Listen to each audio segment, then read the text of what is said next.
on from the Mount Morris Digital Studio here in Fresno, California. This is the Beem and Dean Show. We're already up to episode 70. I have a special guest today, but not really. It's my normal guest when Scott's not here. It is my sports sister, Angelique Martinez. Thank you so much for being here. Thanks really for appreciate it. me. Angie, quite a weekend.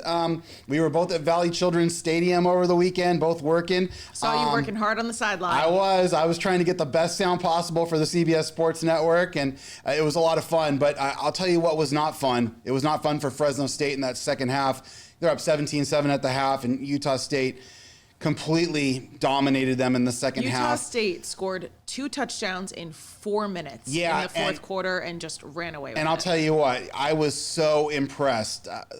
He was the best player on the field, Bryson Barnes.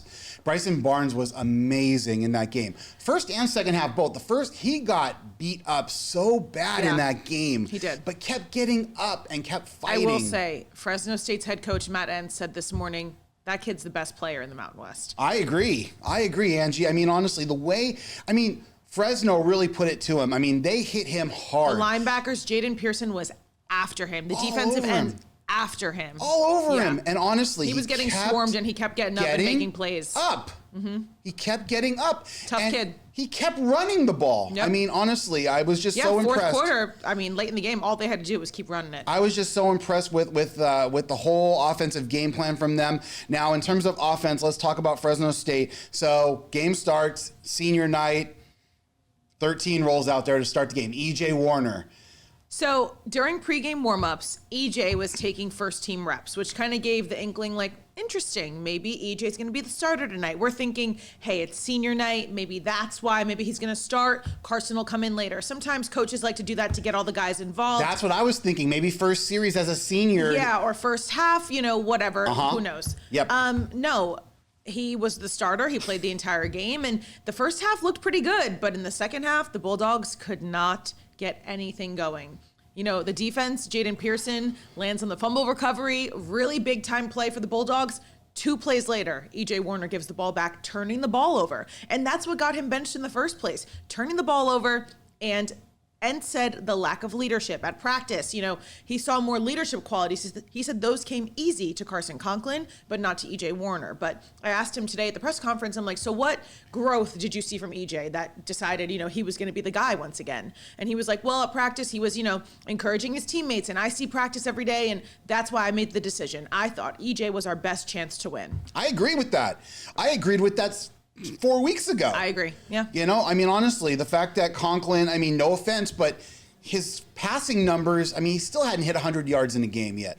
And EJ really worked. They were only winning because they were running the ball. He was handing the ball off to the 6 running backs who were getting it done. It wasn't because he was airing it out. But in that first half, though, Angie, EJ was helping them win that game. Absolutely. Completing passes downfield, running for key first downs.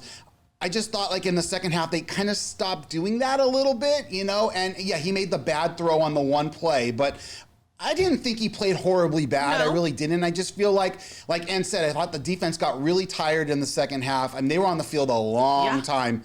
And that Bryson Barnes guy, man, their running backs too. They ran hard, They did. And I think, EJ, what I like about EJ is you can see him take off. If he's scrambling, he makes the most out of a play. He'll pick up 2-3 yards with his legs. Conklin wasn't doing that. Doesn't slide either. He goes head first in there. I got to give him props there. The toughness is there, I will say. The toughness is there for sure, so I was shocked as well. I saw him go out, thought it was a senior night thing, and then the second possession starts, and he's out there again, and I'm like, So, interesting. But yeah, they have a 17-7 lead at the half. They have all the momentum. The Utah State kicker misses a field goal before halftime, and Fresno State gets the ball, I believe, to start the second half and couldn't do anything with it. And to get shut out in the second half at home of a game that you were up. Yeah, 17-7, right, with all the momentum, and a decent crowd on senior night. Really unfortunate. And they've got San Jose State next. And I always say this game is a trap game for Fresno State because it's a rivalry game. It's a trophy game. San Jose State has not had a great year, but they've got nothing to lose. Beating the Bulldogs, that's a championship season for them, winning on a high note, taking down Fresno State at home. Plus going there's it's always tough to play there. It is. So I think Fresno State, the last time they played there, they lost. So right. I mean, I think it's going to be a tough game for them. And even this morning, Coach Entz was asked who's going to be the starting quarterback at San Jose State this weekend, and he didn't say. Wow. I'm going to say they're going to stick with EJ. Yeah. I think you can't keep doing this flip-flopping back and forth. And well, we debated earlier that you couldn't go back after the Conklin move, and then they win at Boise, and I thought they're definitely not going back now. Yeah. But man, they could not move the ball. That was just Conklin. really tough. And just in those circumstances with everything going on and the Mountain West Championship still up for grabs at that time, now they're out. Yeah, now they are completely out of the picture. Yeah, there's no way they can compete for a Mountain West title, but hey, they can still beat San Jose State. Right now, Fresno State has possession of the Valley Trophy because they won last year at home on their blackout night. So they have an opportunity to win, keep another trophy in the trophy case, and they'll also be playing for a bowl game. We don't know which one. Yeah, let me ask you about that, because Angie, they're definitely qualified for a bowl. They're going to go for one. What are we looking at right now? Any idea? So there's the usual suspects for the Mountain West teams. There's the Hawaii Bowl, there's the Arizona Bowl, the New Mexico Bowl, and of course the Potato Bowl. Fresno State played in the Potato Bowl last year. I think that one's probably going to be off the table. Hawaii, most likely going to play in the Hawaii Bowl. That's usually around Christmas Eve, so they try to keep them in that game. So probably Arizona. Probably the Arizona Bowl. Yeah. It's been a few years since they've played in the New Mexico Bowl, but New Mexico's similar to Fresno State in the standings right now, that they could just say, hey, let's play, we're going to be at home. Is New Mexico eligible for a bowl right now? Because I know they play. I believe so. They play first team San Diego State, so they have to have 6 wins. If you want to look that up really quick. Yeah, I'm going to look up the standings real quick. But yeah, like I said, it was just disappointing, really disappointing finish to that game.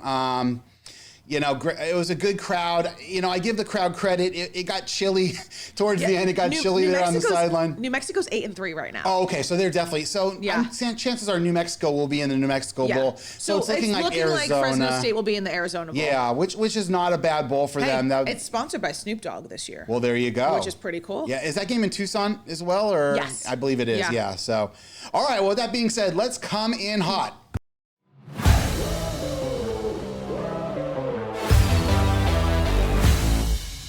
All right, Angie, today's coming in hot topic is probably the biggest story in the National Football League. Shedeur Sanders yesterday, he played really, really well for the Browns. 2 questions on this thing. Yeah, he made a mistake and stuff too, but he played well. They won the game convincingly. I think it was 24-7, I believe it was. 2 questions. Obviously, Kevin Stefanski, their head coach, does not want him on the roster. Didn't give him a game ball after the game. He did mention him in the locker room briefly. Wouldn't really talk to reporters about him, positively. Just kind of talked about the negative. So 2 questions there.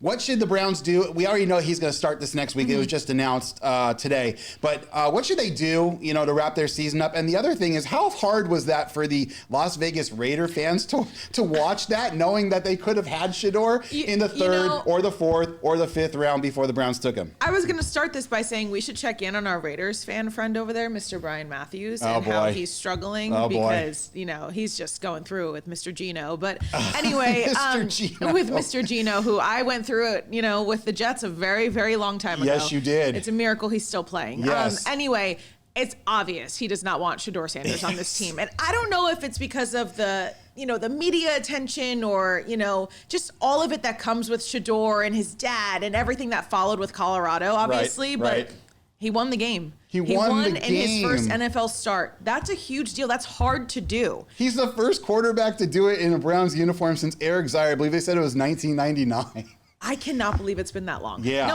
obviously. First rookie quarterback. I'm glad he was announced today that he's the starter for this week, and he should, close the season out with him. Why not? And Dylan Gabriel see what he can do. Is healthy, too.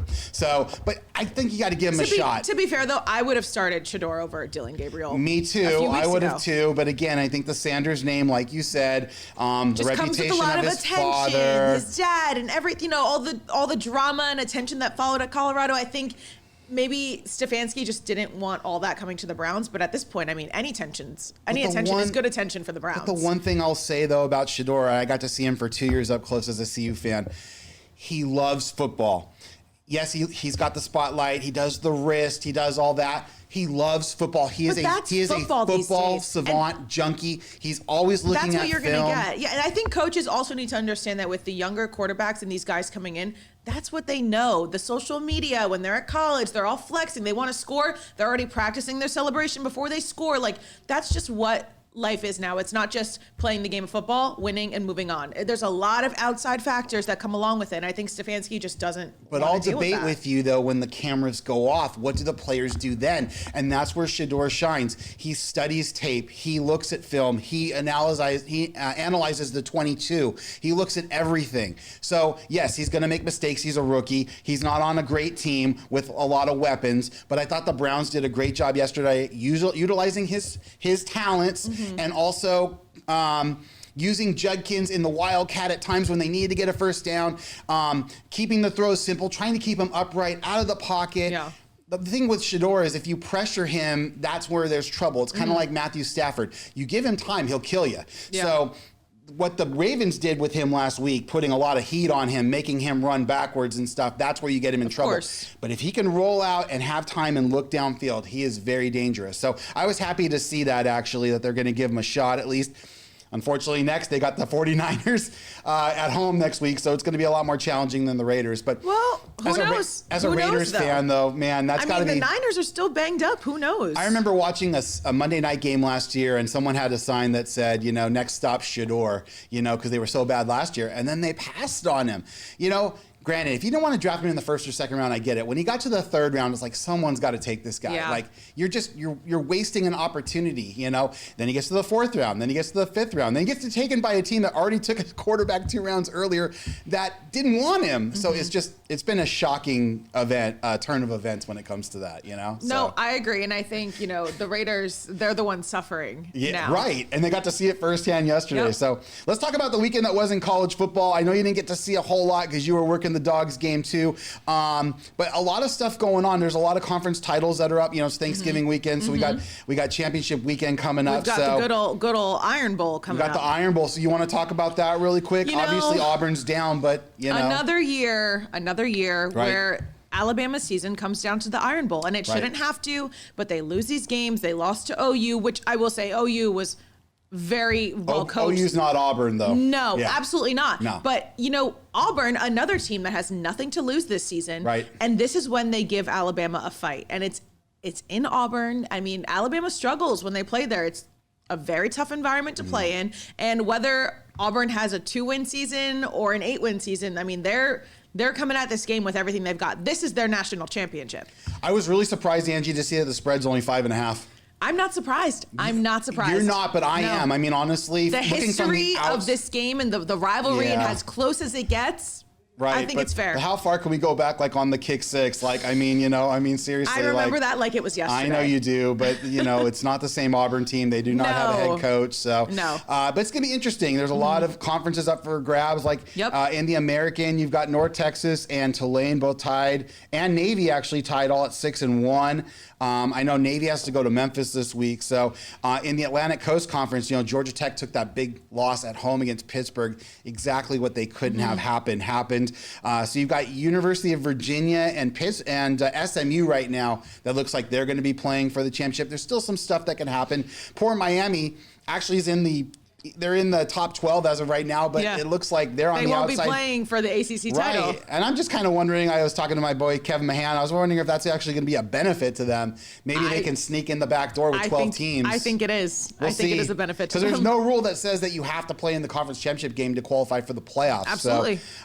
So we talked a little bit about the SEC so far. So Georgia has to go to Georgia Tech, but that's a non-conference game. So in the Big 12, looks like Texas Tech and BYU are kind of on a collision course for Dallas in 2 weeks. Texas Tech has the tiebreaker, obviously beating BYU in Lubbock already. In the Big Ten, obviously, you got the huge game this weekend in Ann Arbor. You got Ohio State traveling to Michigan. 10-point spread. What are your thoughts on that really quick? It's 10. I mean, I think that's fair. You do. A 9-2 Michigan team? Yeah. I think that's fair. Even in Ann Arbor, you still think 10, huh? I think Ohio State's probably going to win by at least 14. Wow, look at that. That's why I've got her on, folks. Don't let Alex Macias hear this. That's why I've got her on, folks. That's why I've got her on. She I think this is Ryan Day's year. All right, okay. So don't worry, he'll win the Natty, but so in the Independents, obviously Notre Dame pretty much by winning that game against Pittsburgh last weekend pretty much solidified their spot in the playoff. Hey, they've got Stanford. You know, we don't ignore conferences on this show like the MAC. You've got Western Michigan at 6-1, Ohio at 5-2, Toledo at 5-2, Central Michigan at 5-2, and Ohio, Miami of Ohio at 5-2. So that's gonna be kind of a logjam to get to that championship game in Detroit. We kind of talked about the Mountain West. You've got San Diego State pretty much has a spot already locked in. They will likely be hosting. Yeah. And you know what? They really need to host that game, to be honest. I agree.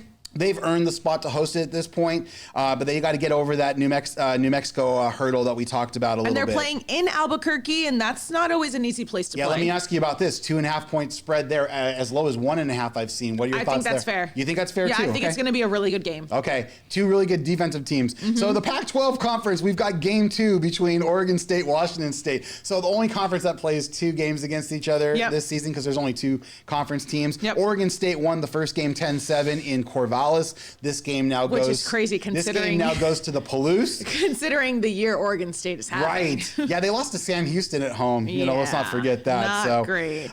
So let's talk a little bit about the SEC. So you've got Texas A&M traveling to Austin this weekend to play Texas. That's going to be a good game. It is going to be a good game. That's about a touchdown right now. The Sark man is going to be crazy. Yeah, and you got all these jobs opening up too. You got the Lane train. So obviously all the distractions with Lane Kiffin possibly going to LSU or Florida. One thing about Lane, he's always going to be a distraction.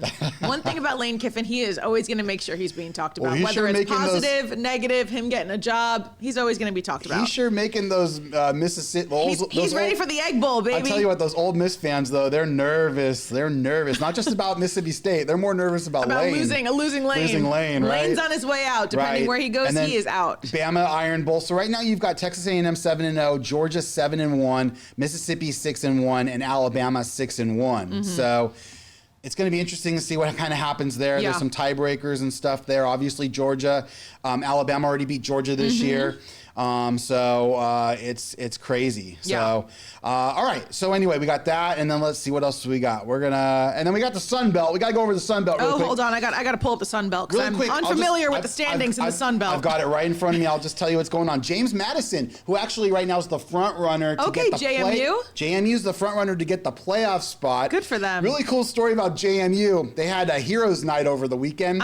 So they had a Marvel character on the opposite side of their helmet. They had the JMU on one side, and they got to pick between 5 Marvel characters, between like Hulk and Iron Man, and they put them on the other side. It was pretty cool. That is pretty cool. Pretty cool little promotion. So JMU like right now is in the driver's seat. North Texas and Tulane are kind of right behind. Yeah, North Texas. Watch out for North Texas. Yeah, I mean, honestly, I hope someday a Mountain West school can end up in that playoff. That isn't Boise? Probably that doesn't have to be Boise. Yeah. I mean, honestly. Hey, San Diego State. That's right. Boise was there last year. Boise was there, but you know. My bad. That's right. They lost to Penn State. That was Genty. I would like to see another Mountain West school, maybe a San Diego State or a Fresno State someday get in there. That'd be awesome. So, absolutely. All right. So there's our college football wrap. Let's go to pros real quick. This is a therapy session. I got my girl on here. Let's talk about the Jets. Do we have to? Yes, we do, because the Jets are horrific. This is your time to vent. The Jets are horrific. They are the worst team in the AFC East, as they normally are. And the Dolphins are having one of the worst years they've had in a long time. They can't even get players to show up to practice. Yeah. So the Jets are just pitiful. Aaron Glenn not helping his case to be the coach next year. Woody Johnson sell the team. I mean, the whole thing. The whole thing is bad. So let me ask you this: if you were Woody Johnson, what would you do? What would your first move do to try to improve the Jets at this point? Sell the team.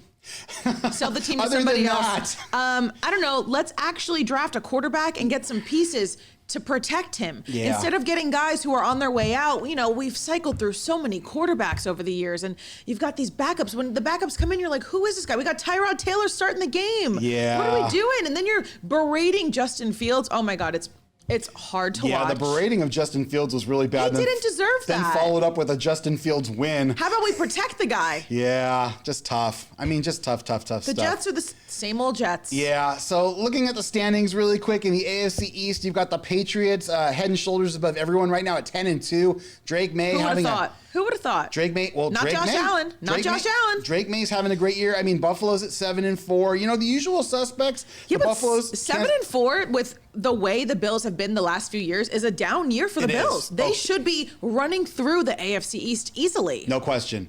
No question at all. Coming back from the dead, the Baltimore Ravens, who I believe at one point were 2-5, I believe. I think they've won. Because they've got King Henry. That's why. Excuse me. They were 1-5. They've won 5 straight. They're 6-5 now in a tie with the Steelers for the best record in the AFC North. Let's not give up on those Cincinnati Bengals. Joey B's coming back this weekend. So interesting game there. The Bengals, you've got them playing. I think it's a Black. Isn't it the Black Friday game or is that Thanksgiving? Oh, no, you're right. It's Thanksgiving. It is. It's the Thanksgiving night game. It's against Baltimore, isn't it? That's gonna be a good game. I believe it is. Okay, and then because on Black Friday it's the the Eagles and Thursday night on NBC, KSEE24, right. Bengals at Ravens. Yes, Joey B's back. And then the Eagles play on Friday against somebody on Black Friday. So the Eagles are going to be hurting after yesterday. Yeah, well, we'll talk about that in a minute. Eagles have Bears on Black Friday. That's it. Hey, and the Bears have been hot. Bears are 8-3. I know. Who would have thought? Go figure. Not me. Speaking of another team that's 8-3 that had a disappointing loss yesterday, the Indianapolis Colts. Couldn't get Jonathan Taylor. Overtime. Couldn't get Jonathan Taylor going. Made some bad decisions. Had chances to win that game in regulation. Had a chance to kick a field goal and didn't. I don't understand the coaching moves at all there. The Broncos are definitely the head and shoulders above in the AFC West right now at 9-2. The Chargers again another 7-4 disappointing year, and then the Chiefs in third place 6-5. The Chiefs are only 4 games ahead of the Raiders right now in the standings at 6-5. And really, they should have lost that game yesterday. They would be 5-6. I'm confused with the Chiefs. What is different from the previous years? You know what I mean? Like, they're not missing any big pieces. They've got all the same guys. Yeah, they just don't have a big piece. Are people just finally figuring them out? Yeah, I think so. I think also another fact, too, is that they just do not have any weapons downfield. They cannot vertically challenge teams with the football. They just don't. I mean, Hollywood Brown, you've got Kelsey's trying his best. He had a touchdown taken away yesterday. That one hurt me in fantasy, but oh man. Kelsey's having one of his best years, and but he had a touchdown taken away. But Smith-Schuster, they just don't have have weapons that Mahomes can stretch the field with. Never a huge fan of Juju. It's great to have Kareem Hunt back though, running the football. They have a lot of guys, but just no dudes, right? Yeah. Obviously, other than Mahomes. Yeah. The defense has been a little leaky as well. So now we go to the NFC. Obviously, the Eagles have that devastating loss yesterday. They're up 21-0. Angie, they're on cruise control. And then 21-7, 21-14, 21-21. The tush-push can only take you so far if your team forgets how to play defense. And then Brandon Aubrey, ends the game. So it's just crazy. But so you've got 8-3, and then Dallas is 5-1. So the Eagles still are in no... Can we give a shout out to the New York Giants for being the first team eliminated from playoff contention? Yeah, the Giants are almost on the clock for the 2026 draft. Almost, not quite, I think. As a Jets fan, it's a beautiful thing when they're not the first team eliminated. Yeah, exactly. They will be shortly. Yeah, exactly. Gotta enjoy it while I can. Yeah, well, Jets are 2-9. They already had their bye. I guess the Giants haven't. I guess theirs is probably this week, but coming up. So anyway, the Bears out of all the teams are 8-3. I told you this last week. The Bears are my biggest surprise this season. Sure. What Ben Johnson is doing. Yes. Caleb Williams is confident. They've got that Michigan tight end that they're working with, Loveland, who's been showing out lately. Really good. They've been fun to watch. Yeah, really good. And then you've got obviously Tampa still is tied with Carolina for the lead for the NFC South, but the Panthers play tonight in San Francisco. So, the Bucks are just so beat up though. Baker got knocked out of the game last night against the Rams. Yeah, they did not look good yesterday. No McMillan. You have no David or Mike Evans. You have no Bucky Irving. Yeah. It's just they're out of a lot of their weapons. And they lost McMillan early in the season. They did, but I mean, honestly, you got Chris Godwin in and out of the lineup.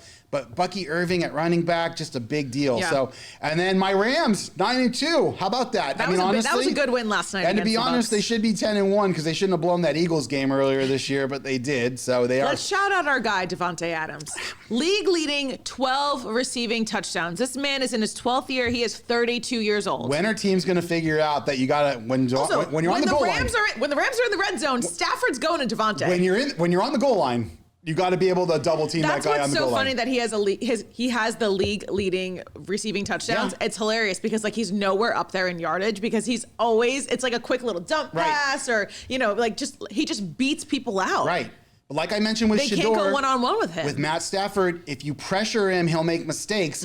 If you give him time, he'll kill you back there. And that's what they've been giving him time, and the defense has been so good. Shout out to my man, Nate Lamon from Colorado. He got a contract extension this week. He's going to be there for 3 years. Nice. So very excited about that. So, all right, Angie, it's that time of the show. We got to get into Money Plays. Here we go.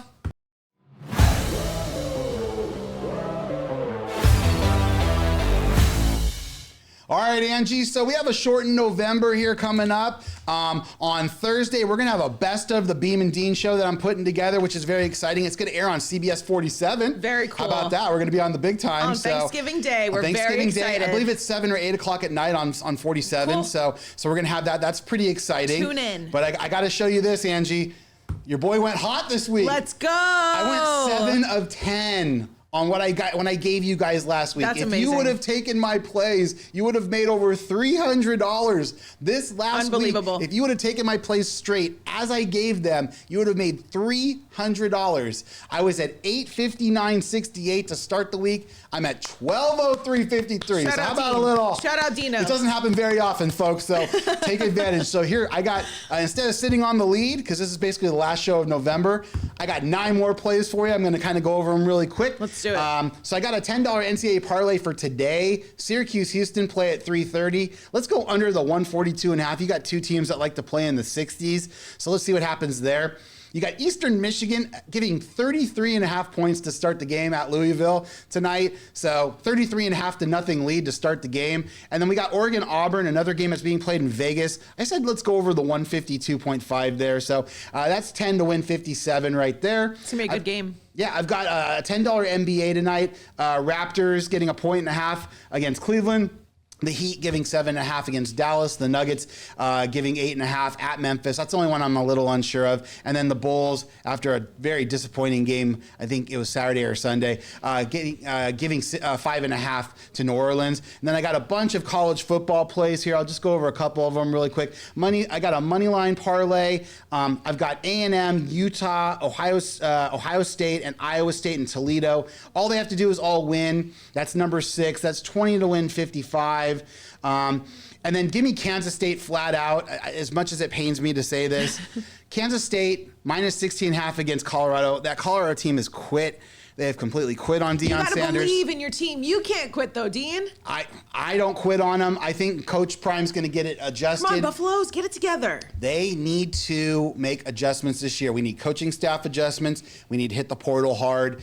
It seems like they've all quit. So give me Kansas State $50 on that one straight, giving 16.5, so they have to win by 17. He's betting big on that one. Because I just know my team. I just know. It was 21-17 against Arizona State on Saturday night. And then we lose 42-21. We lose 42-17. Yeah. We give up 21 straight in the fourth quarter, including a blown assignment. So that's what I got. I got to go over kind of really quick for Scotty since he's not here. Go over the beams, He did throw some picks. He did pretty good too. Okay. He would have made you over $100 this last weekend if you gone for him. He had 5 out of 7. So I got to give him props there. He's a little behind me. And here's what Scotty's got this week. He's got Pitt plus 7 against Miami. So 54 to win 50. He's got Washington plus 7.5 against Oregon.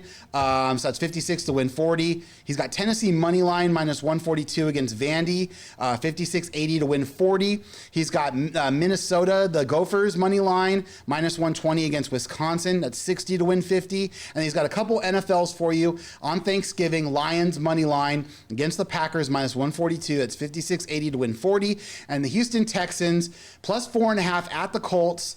That game will be on Sunday, 55 to win 50. So that's what we got, Angie. Any thoughts on anything? Do you want to throw anything out there real quick before we got to go? Ty Simpson, at least 2 passing touchdowns at Auburn. Alabama wins big. Man, you see Roll that? Tide. You see that?